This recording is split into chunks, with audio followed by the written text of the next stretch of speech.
네, 안녕하세요. 한 주간 통독 잘 하셨죠? 네, 오늘은 디모데 전서와 후서, 디도서, 빌레몬서를 같이 공부하겠습니다. 먼저 디모데 전서를 보겠습니다.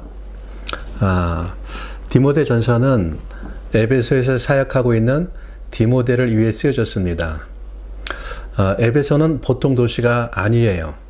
아시아의 중심 도시이자 도시 전체가 아데미 여신을 숭배하는 도시였습니다. 온갖 철학, 사상, 다양한 종교, 다양한 인종이 몰려있는 도시였어요.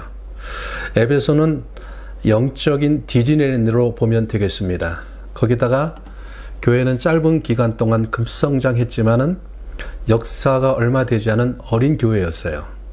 교회 안에는 이방인, 유대인들을 비롯한 다양한 민족이 있었고 다양한 계층의 사람들이 있었습니다.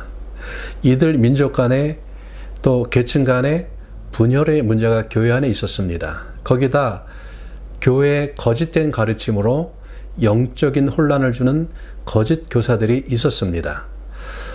사역하는 디모데의 나이는 어려요.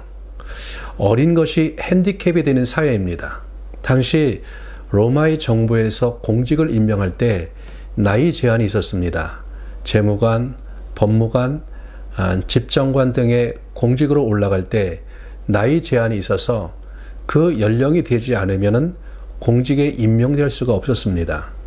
젊은 나이에 리더의 역할을 감당하기 어려운 문화입니다. 이런 에베소 교회를 사역하고 있는 디모데에게 바울은 맡겨진 사역을 잘 감당하도록 격려하고 사역의 지침들을 주면서 교회에서 행할 일을 알게 하고 다른 교훈들을 가르치는 것에 대해 경계하기 위해서 디모데 전서를 쓰고 있습니다. 그러면 디모데 전서는 언제 쓰여졌는가? 1장 3절에 보면은요, 내가 마게도냐로 갈 때 너를 권하여 에베소에 머물라 한 것은, 바울이 에베소에 디모데와 함께 머물다가 디모데를 에베소에 남겨두고 마게도냐로 떠났음을 알 수가 있습니다. 이때가 언제인가? 바울이 3차 전도 여행 시기에 바울은 디모데와 함께 에베소에 있었습니다. 그런데 사도행전 19장에 보면은요, 이때에는 디모데를 먼저 마게도냐로 보낸 것을 알 수가 있었어요. 사도행전에 기록된 바울의 전도 여행 기록과 디모데 전서에 기록된 일정들이 일치하고 있지 않는 것을 보게 됩니다. 그렇다면 이 일들이 일어나는 것은 바울의 로마 감옥 투옥 이후에 있었던 일이라는 것을 알 수가 있어요. 우리가 그 근거를 알 수 있는 근거들이 있습니다. 로마서에 보면 바울은 서바나로 전도 여행할 의사가 있었음을 보게 돼요. 빌레몬서는 바울이 로마 투옥 중에 기록된 서신인데 바울이 빌레몬이 살던 골로새를 방문할 계획이 있었음을 알 수가 있습니다. 숙소를 예비하라고 말씀하고 있어요.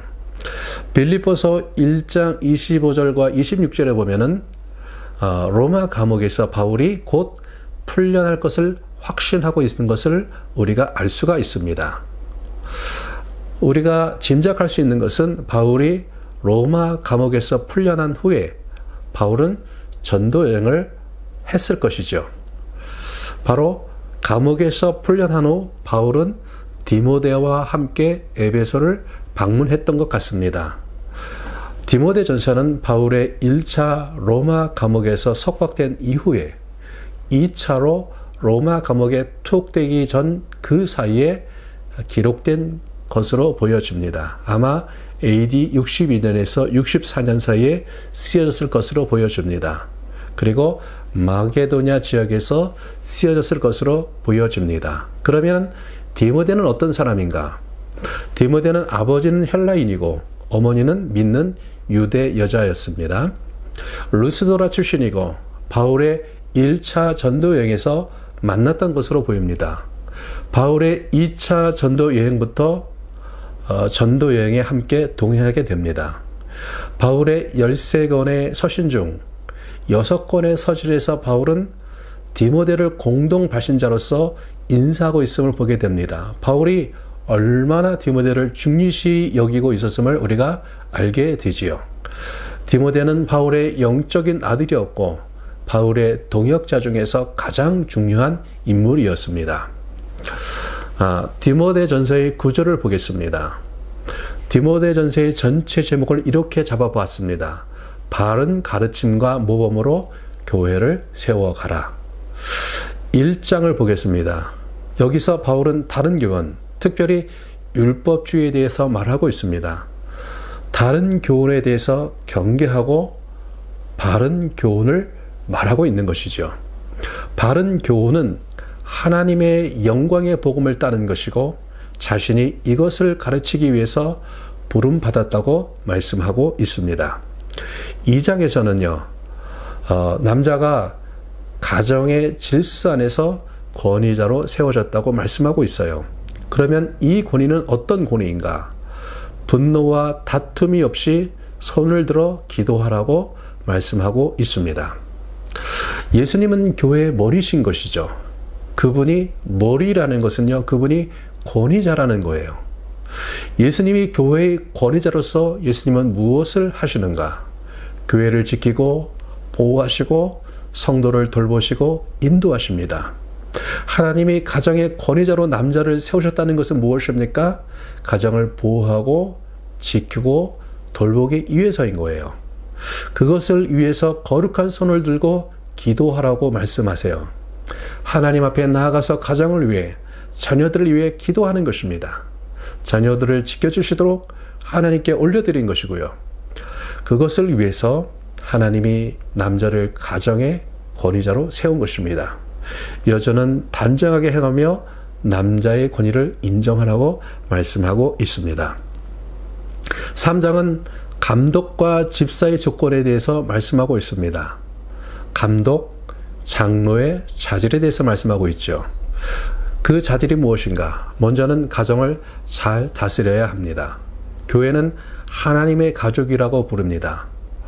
가정을 잘 다스리고 사랑할 줄 아는 이가 하나님의 가족인 교회도 잘 다스리고 사랑할 수 있는 것이지요.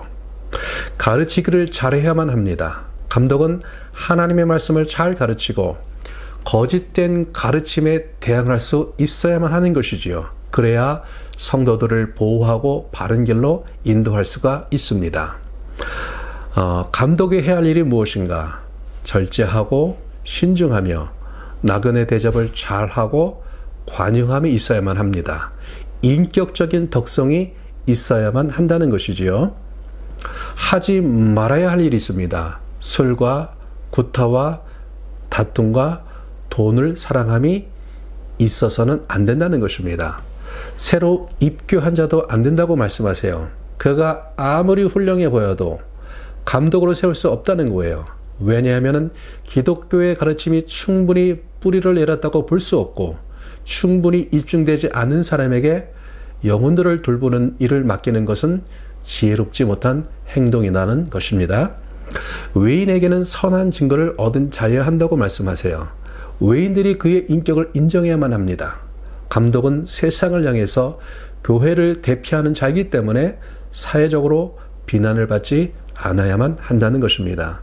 집사의 조건에 대해서 잠깐 살펴보겠습니다. 집사는 헬라어로 디아코노스로 불리우는데 주인의 종, 식사를 수종던 하인이라는 의미를 가지고 있습니다. 집사는요, 첫 번째로 정중하고 일구이연하지 않아야만 합니다. 집사는 섬기는 직책이기 때문에 정중해야 하고요. 섬기는 사역에서 일구이연하면 안 됩니다. 집사의 말을 신뢰할 수 있어야 한다는 것입니다. 두 번째로 술에 임박히지 않아야 하고요. 세 번째로 더러운 일을 탐하지 않아야만 합니다. 네 번째로 깨끗한 양심에 믿음의 비밀을 가진 자여야 합니다. 마음이 깨끗해야 하고요. 구원의 감격이 있어야 한다는 것입니다. 다섯 번째로 가정을 잘 다스려야 하고요. 여섯 번째로 먼저 시험하여 보고 책망할 것이 없는 자인지 확인하라고 말씀하세요. 이것이 다 갖추어졌다고 할지라도요, 그냥 세우는 것이 아니라 다시 검토해 보고 진짜 그 사람이 집사의 직분에 합당한 자인지 확인해 볼 것에 대해서 바울이 말하고 있습니다. 이만큼 교회 안에서 직분자를 세울 때 함부로 세우지 말 것을 당부하고 있습니다. 여집사는요, 정숙하고 모함하지 아니하고 절제하며 모든 일에 충성된 자여야 한다고 말씀하고 있습니다. 4장에서 바울은 디모데에게 개인적인 지침들을 주고 있습니다.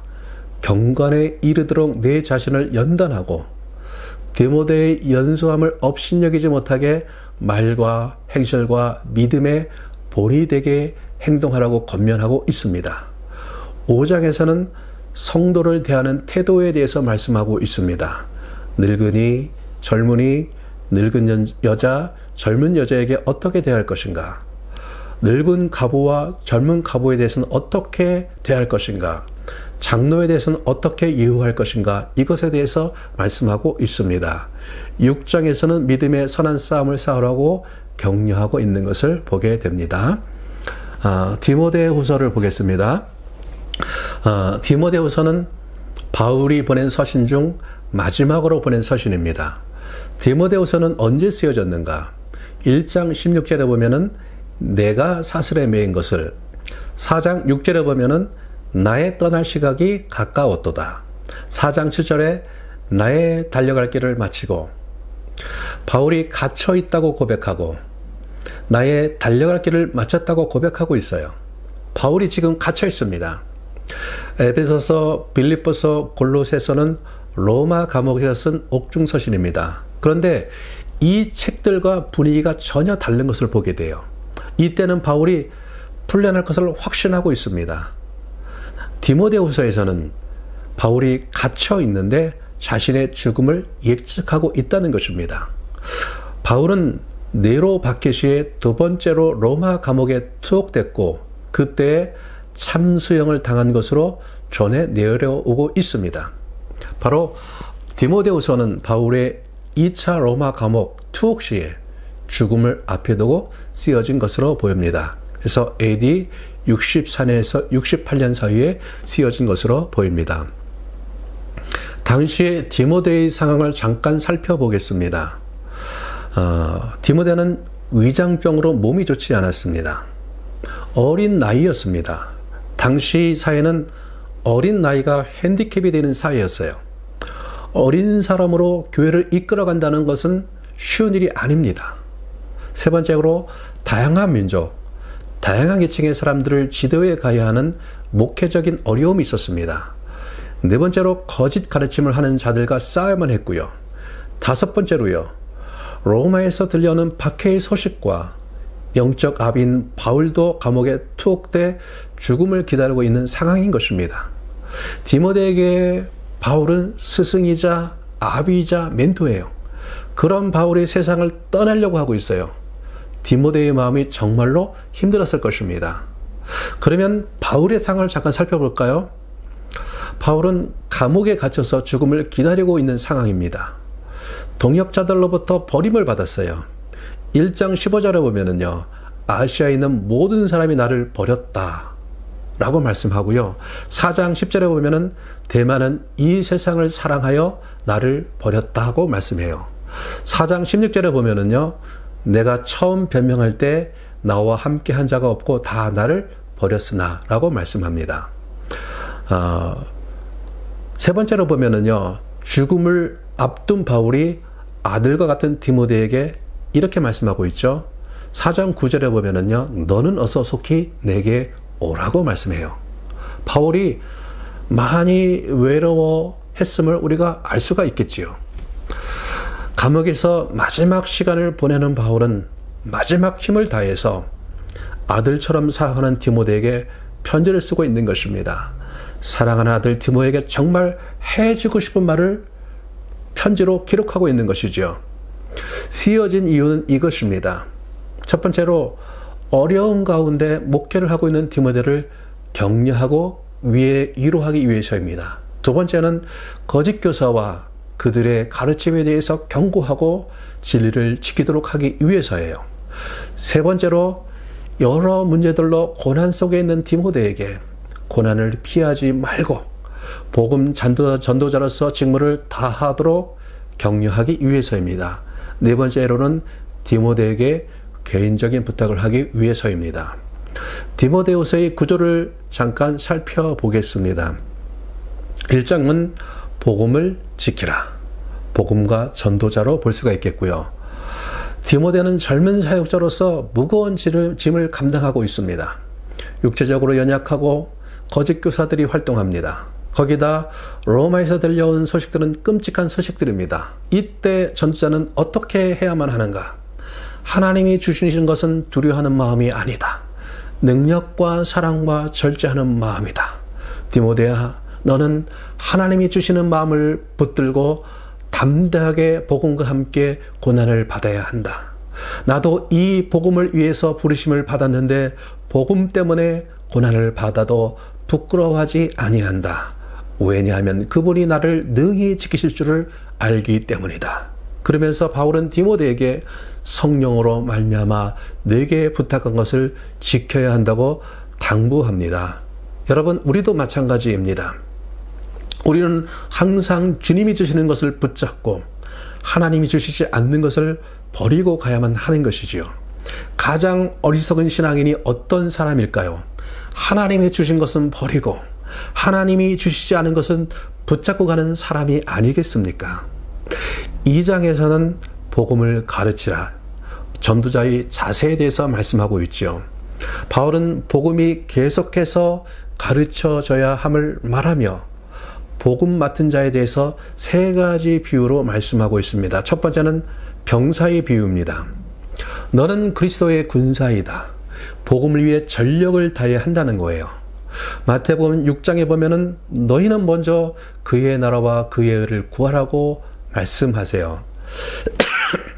부르신 이를 기쁘게 하는데 군사는 최선을 다해야 한다는 것입니다. 두 번째로 경기하는 자로 비유합니다. 경기하는 자는 법대로 해야만 합니다. 경기하는 자가 법을 어기면 안 되는 것이지요. 디모데는 복음의 경기를 하는 자입니다. 그리스도께서 전해주신 가르침과 복음을 따라 살아야 한다는 것입니다. 세 번째는 농부의 비유입니다. 농부는 수고로이 일해야만 하는 것입니다. 그래야 열매를 거둘 수가 있어요.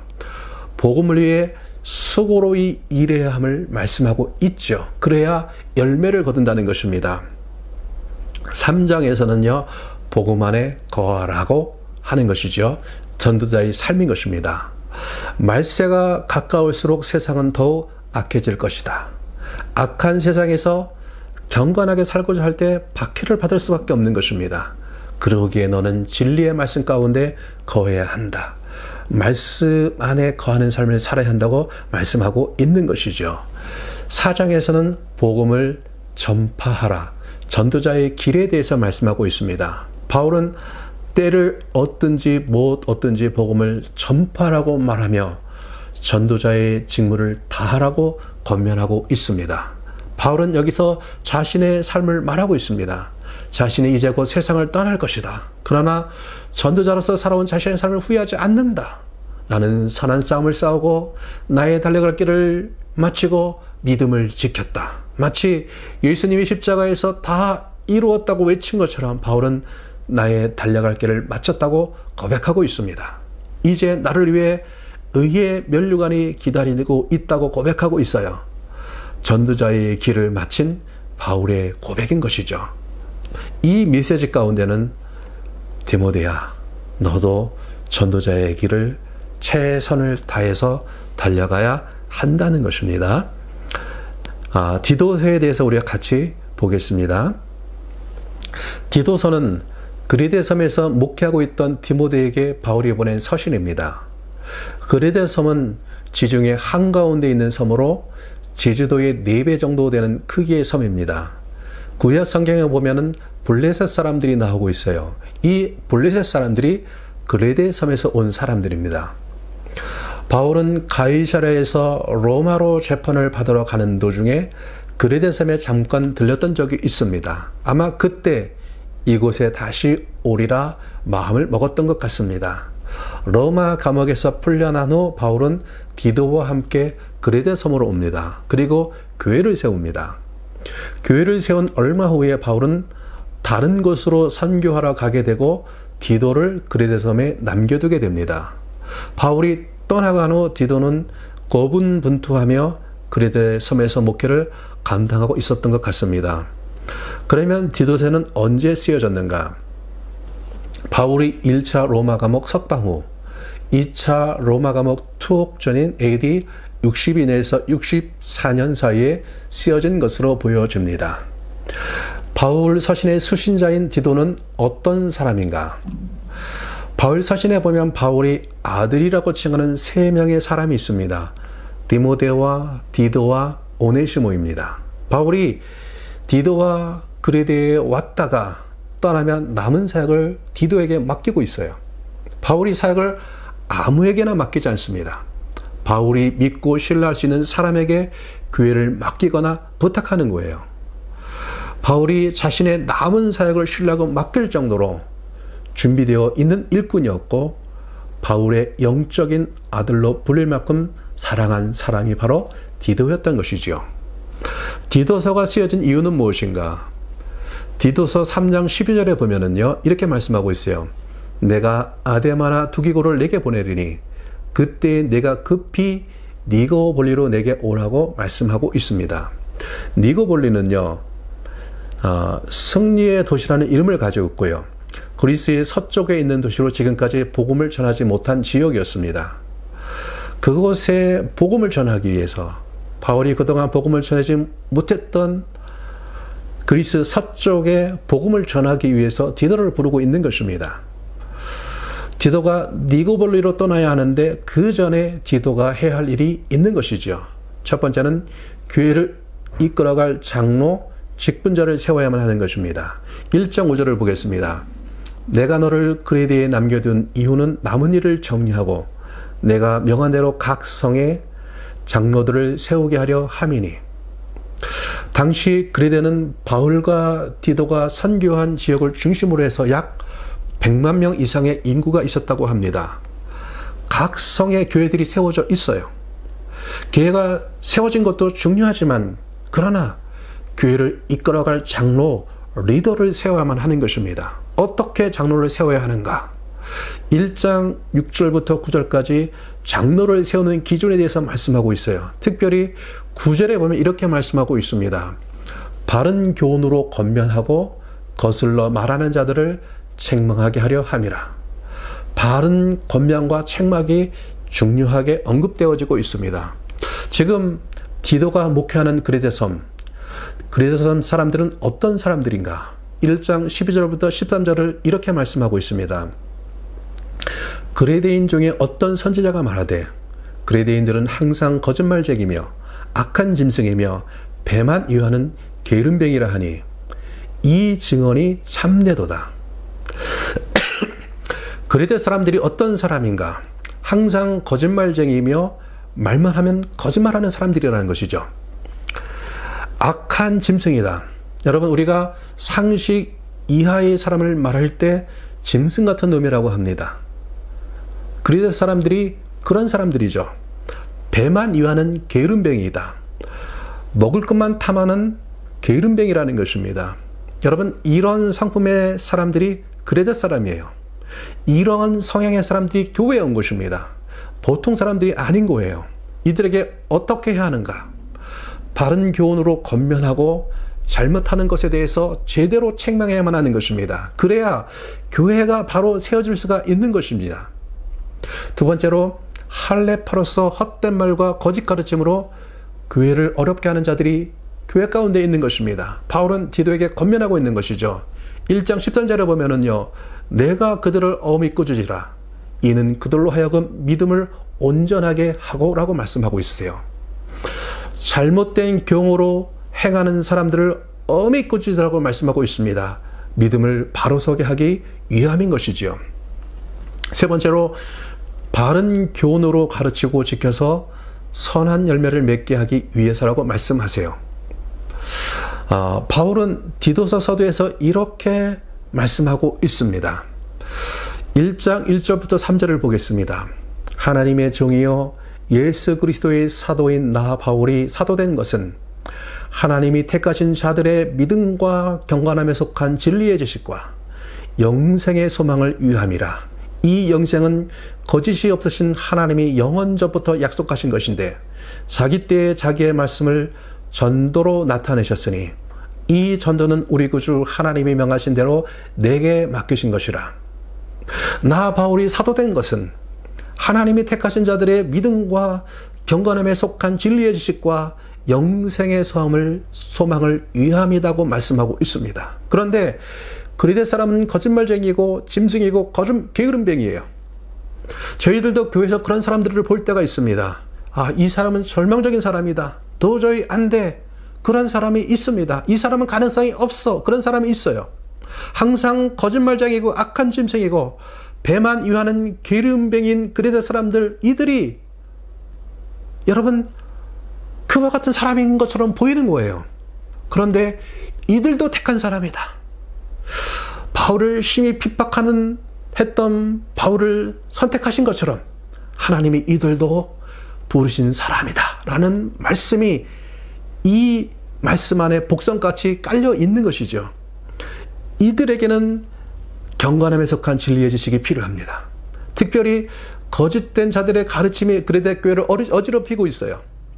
이들에게 필요한 것이 경건함에 속한 진리의 지식이다라는 것입니다.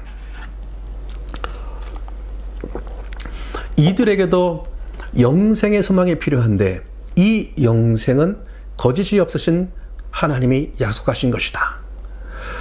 바울이 거짓 없으신 하나님을 왜 강조하며 말하고 있습니까? 그리대인들은 항상 거짓말쟁이에요. 그들에게 무엇이 필요합니까? 거짓이 없으신 하나님의 성품에 대해서 알려줄 필요가 있는 것입니다. 그리대 성도들은 하나님의 성품을 배워야 하고요. 하나님의 성품을 닮아가야만 하는 것입니다. 하나님의 성품이 교회와 성도의 삶 가운데 자리 잡아야만 하는 것입니다. 바울의 고민은 이들을 변화시켜 어떻게 세상에 영향을 줄 수 있는 사람으로 만드는 것인가? 이것이 바울의 고민인 것이지요. 목회적인 고민인 것입니다. 디도서 핵심 구절은 2장 14절입니다.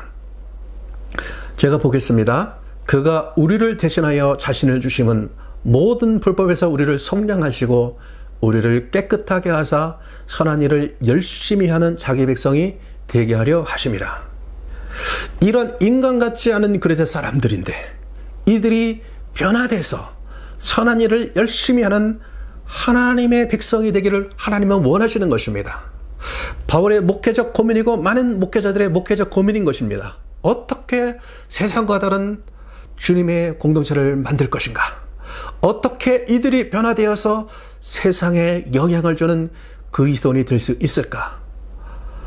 디도서에는 바울의 이런 고민이 담겨져 있는 것입니다. 하나님의 은혜가 이들 가운데 나타나서 이들 가운데 역사하셔서 선한 일을 열심히 하는 자기 백성이 되게 하려 하심이라.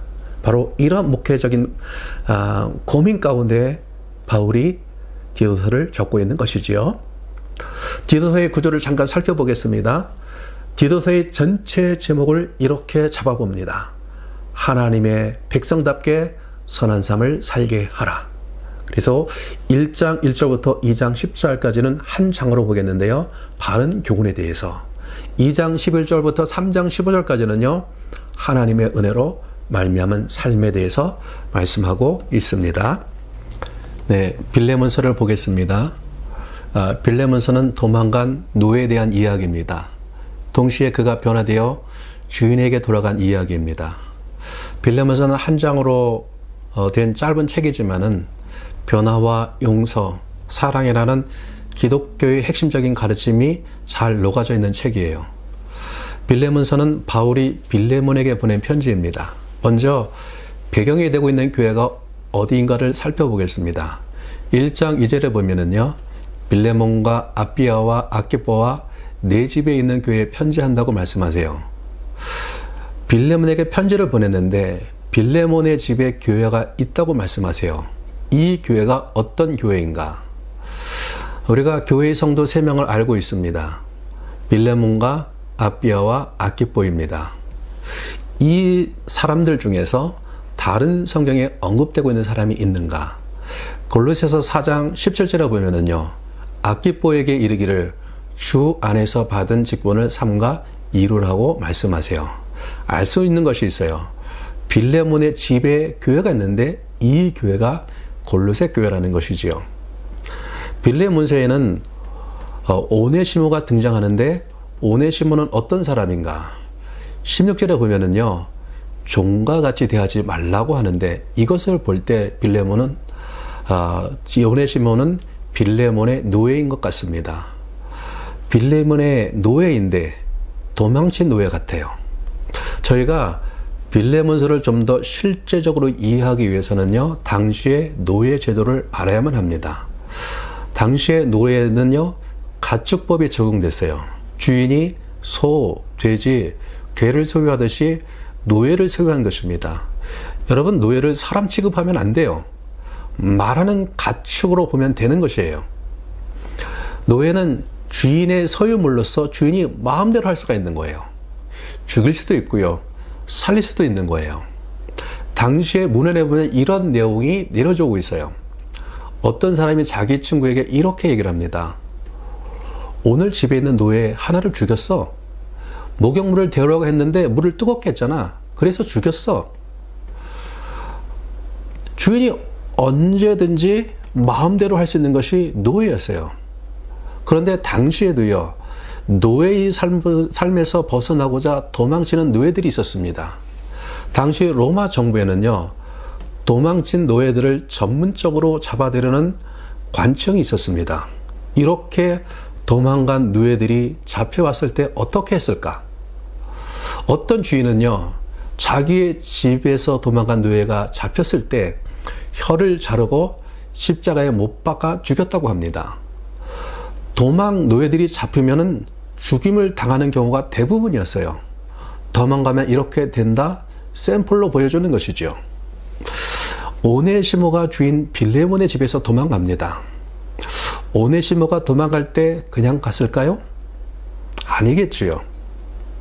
많은 돈을 훔쳐서 도망갔을 것입니다.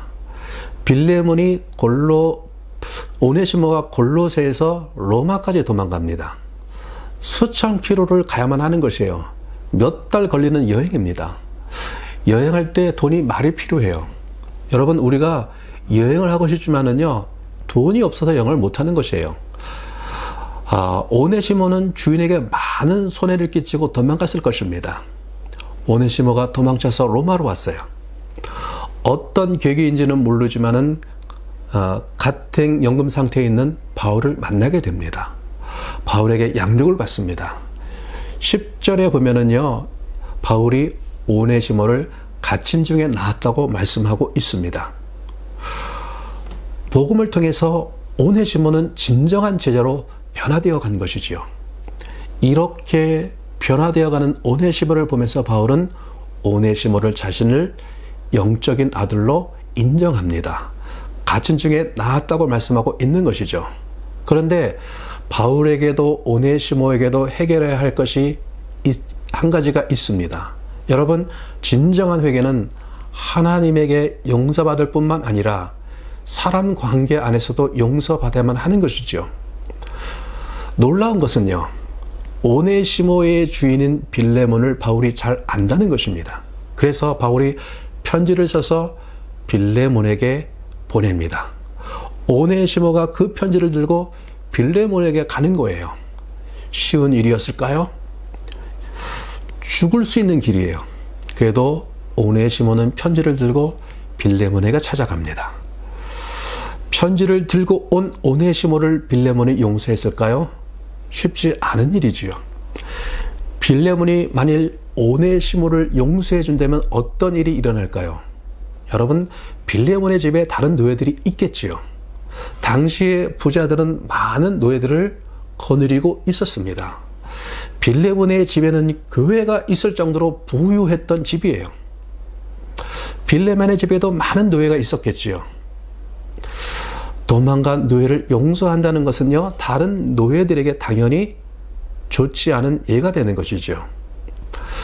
빌레몬 주변 사람들이 어떻게 생각할까요? 당시 골로새에는요, 노예를 거느리는 많은 부유한 사람들이 있었을 거예요.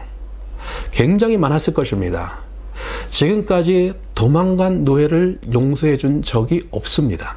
그런데 빌레몬이 오네시모를 용서한다? 만일 빌레몬이 오네시모를 용서한다면요, 다음 날로 그 소문이 골로새 도시 전체에 퍼졌을 것이에요. 빌레몬이 미쳤다는 얘기를 들을 것입니다. 그래도 빌레몬이 용서했을까요?